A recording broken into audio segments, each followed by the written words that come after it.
Maraming salamat, mahal na Pangulo. Mabuhay po. Sa kabila ng napakaraming hamon sa bansa at maingay na politika, pinili po ninyo, Mr. President, ang tahimik ngunit epektibong pamumuno. Mga kababayan, ang Pangulo ng Republika ng Pilipinas, His Excellency Ferdinand R. Marcos Jr.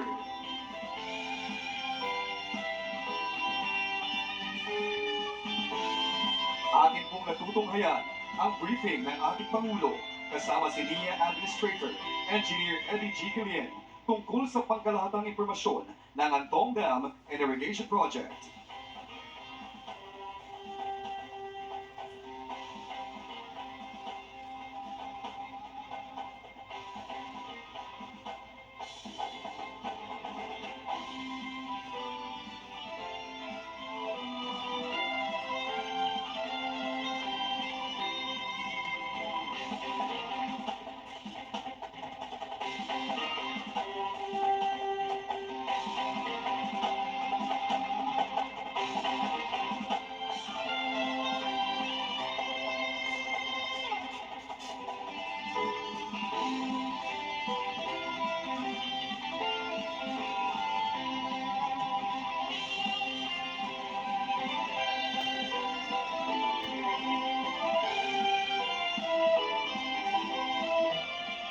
At the count of three, Mr. President, 1, 2, 3.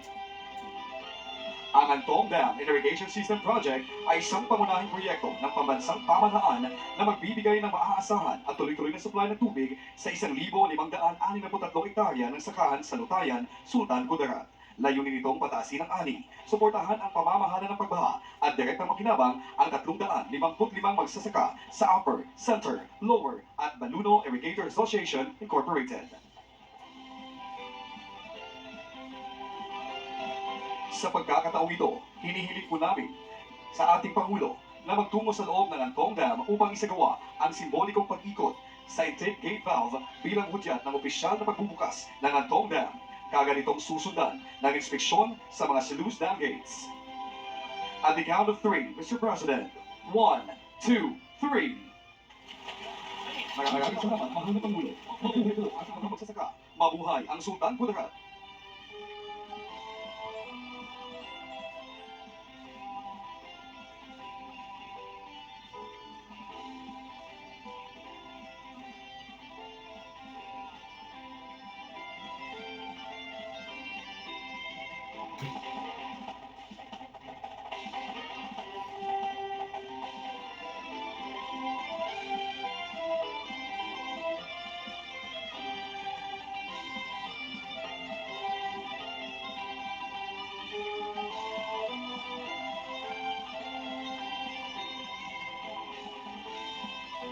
Muli, mga kababayan, ang Pangulo ng Republika ng Pilipinas, His Excellency Ferdinand R. Marcos Jr.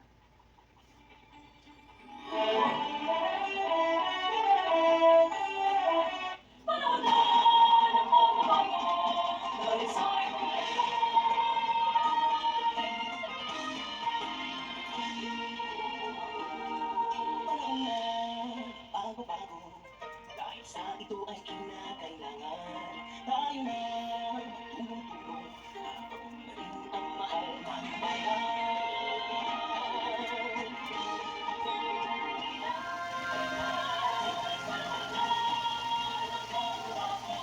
Magandang umaga po sa ating lahat. Maayong buntag sa inyong tanan. Ngayong araw, tayo ay nagtitipon-tipon para sa inauguration ng Antong Dam and Irrigation System Project. Inaanyayahan po namin ang lahat na ituon ang inyong atensyon sa screen para sa isang audio-visual presentation patungkol sa Antong Dam and Irrigation System Project.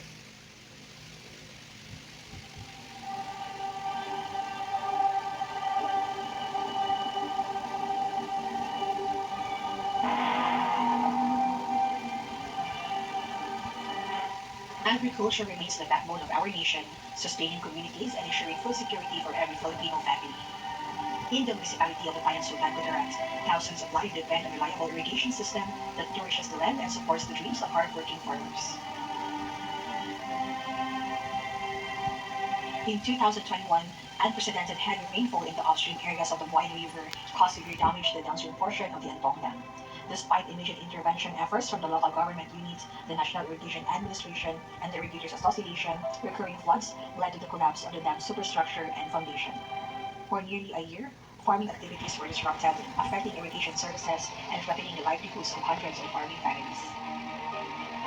Recognizing the urgent need to restore irrigation services, the National Irrigation Administration initiated the construction and restoration of Antong Dam. Guided by the shared commitment to agricultural development and resilience, the project was carefully planned and implemented to ensure a sustainable and dependable irrigation system for the farming communities. The restored Antong Dam now provides reliable irrigation water supply to 1,563.9 hectares of rice lands in the barangays of Antong, Sampong, and Manini. It directly benefits 355 farmer members of the Upper Center Lower Baluwi Irrigators Association and their families, helping increase agricultural productivity, improve income opportunities, and strengthen food security in the region. Dako gid ang aming pasalamat sa ating mahal na presidente si Bongbong Marcos na ginatagal kita sing dako nga proyekto diri sa Antong para sa pamabian sa tanan nga mga luma. So man, salamat man sa ating LGU diri sa bayan kasi di nagbulig man sa pagpanikasog labi naman diri sa ating mga barangay opisyal na wala man nagpabaya sa mga problema na diri sa ating barangay. So salamat gid sa tanan-tanan man nga mga tawo nga nagpilar kung sa diin may ara kami ng mga bayanuhan nagpilar gid ang mga tawo para nadali kami makatanom sa amon mga produkto. Today, we celebrate a significant milestone in the continuing effort to uplift the lives of Filipino farmers. As irrigation water once again flows across the field of Batayan, so too does the promise of a brighter future. Together, we continue to build stronger communities, empower our farmers, and secure the nation's food supply. The restored Antong Dam, bringing water, sustaining livelihood, and cultivating hope for generations to come.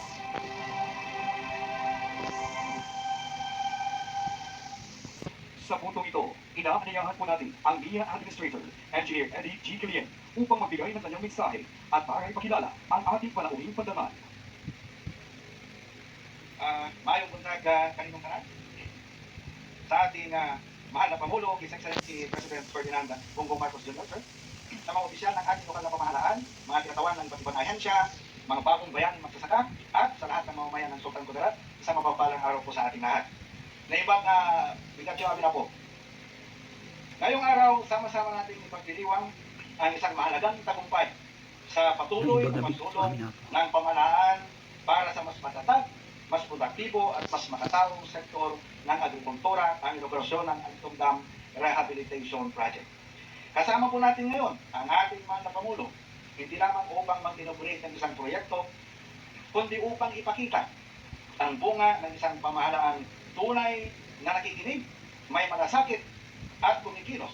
Isang pamahalaang hindi lamang nananako, kundi naghahatid ng konkretong resulta para sa ating mga magsasaka at sa sambayanang Pilipino. Batid po natin ang matinding epekto ng malawakang pagbaha noong 2021 hanggang 2022. Nagdulot ito ng malaking pinsala sa ating mga pasilidad ng irigasyon at lubhang nakaapekto sa produksyon ng agrikultura. Kaya naman dahil naunawaan natin na ang tubig ay buhay ng pagsasaka, agaran isunulong ng NIA ang rehabilitasyon ng mahalagang proyektong ito upang muling makabangon ang ating mga magsasaka. Kaya sa araw na ito, nais ko pong ipaabot ang taus-pusong pasasalamat sa ating mahal na Pangulo, President Ferdinand Bongbong Marcos Jr. sa kanyang tapat at tunay na malasakit sa sektor ng agrikultura. Sa kabila ng napakaraming hamon sa bansa at maingay na politika, pinili po ninyo, Mr. President, ang tahimik ngunit epektibong pamumuno. Malinaw po ang inyong direksyon. Unahin ang pagkain, unahin ang magsasaka, at unahin ang mga proyektong direktang nagpapabuti sa buhay ng ating mga kababayan. Ang proyektong ito ay patunay na yung matatag ng inyong paninindigan para sa food security ng ating bansa. Ang lahat ng ito ay bahagi ng mas malaking adhikain ng administrasyon ni Pangulong Marcos ang gawing mas moderno, mas matatag, at mas produktibo ang agrikultura ng Pilipinas. Ito ang bagong Pilipinas. Maraming salamat po. Mabuhay ang ating mga magsasaka, mabuhay ang ating Pangulong BBM, mabuhay ang NIA, mabuhay po ang bagong Pilipinas. at si Anton ang nagsabi sa atin na kailangan natin pabilisin at masyadong mahina ang pag-release ng pondo. At kung titignan po ninyo, ang buong project cost nito ay umabot ng 1 billion. Bago po kami nakaupo, ay ang rini-release lang dito mga 100 million, aabot ng 10 taon bago tayo nakabuo. Kaya ginawa ko, sabi ko sa kanila, kaya bilisan na ninyo.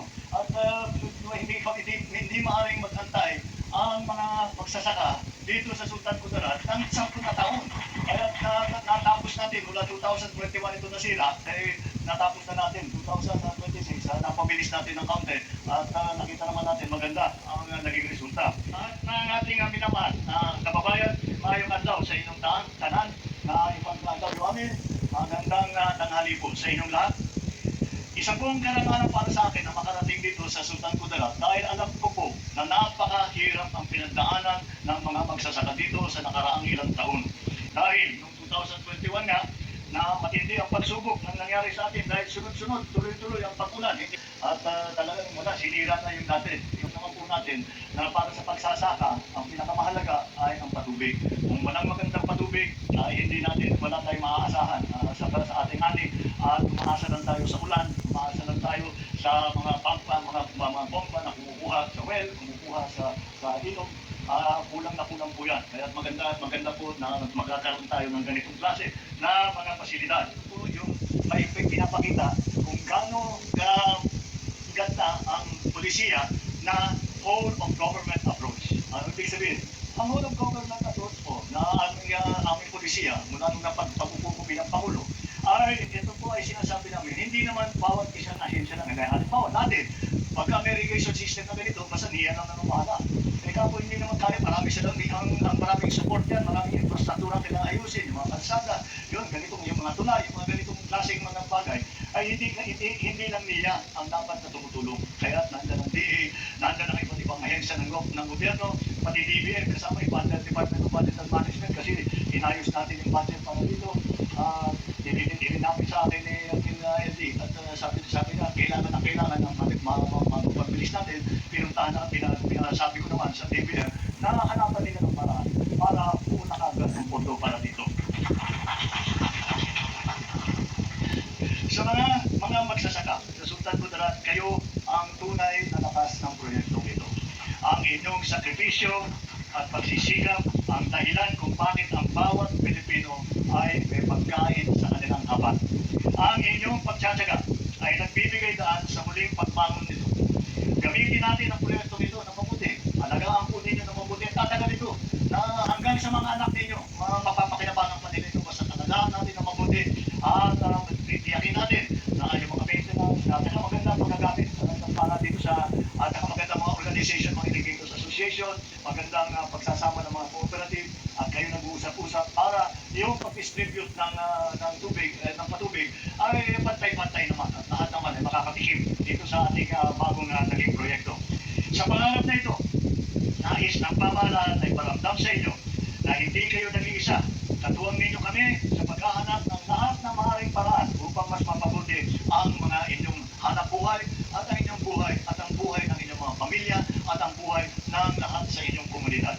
Sama-sama natin itaguyod ang bagong Pilipinas na may mas matatag na agrikultura, may mas panatag na kinabukasan para sa bawat pamilyang Pilipino. Daghang salamat, Stepina, maraming salamat. Mabuhay ang ating mga magsasaka, mabuhay ang bagong Pilipinas. Maraming salamat po, mahal na Pangulo.